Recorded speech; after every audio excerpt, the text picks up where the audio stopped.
Hello friends, this is Shivani Hande and I am from MSP Arts Science and KPT Commerce College Manora. I am from BSc third year. Today I am going to deliver seminar on the topic of BCS theory of superconductivity. Firstly we see contents. These are the contents of our seminar. Now we see introduction. BCS successfully and completely explains the microscopic origin of superconductivity. It means it is a mean field theory and applicable to conventional superconductors only. Now firstly we see what is superconductivity. So superconductivity is a phenomenon displayed by certain conductors that demonstrate no resistance to the flow of an electric current. So in short we can say that superconductors is the ability of a certain materials to conduct electric current with practically zero resistance. That means they have no resistance. For a material to behave as a superconductors, low temperatures are required. Superconductivity was first observed in 1911. Now we see BCS theory. So what is BCS theory? A qualitative discussion of a successful theory of a superconductivity was given by Bardeen, Cooper and Schrieffer, known as BCS theory, after the initial of their names, and this theory was developed in 1956. This theory explains why superconductors are superconductors, and on the basis of quantum theory, explain the properties of superconductivity, that is electron-phonon interaction, Cooper pair, existence of energy, coherence of length. Now, firstly, we see what is Cooper pairs.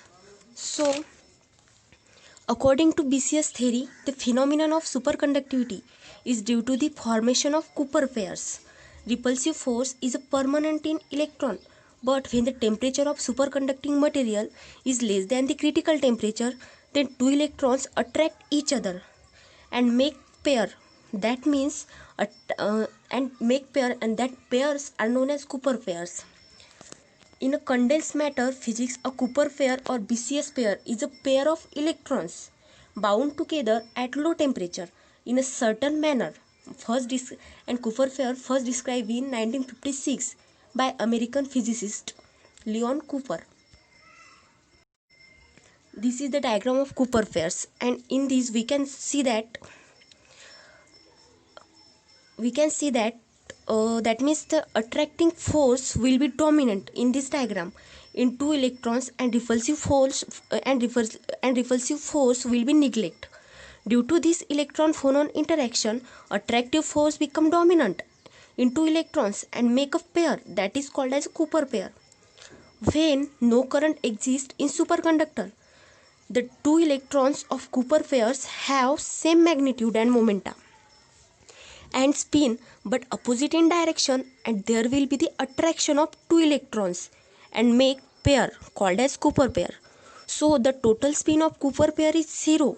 That is, electron pairs in a superconductor are bosons, and the energy of Cooper pairs is and the energy of Cooper pair of electrons is less than the energy of the pair in a free style, and this is called as the energy gap. It is of the order of 10 to the power minus 3 electron volt. The BCS theory relates the energy gap of superconductor.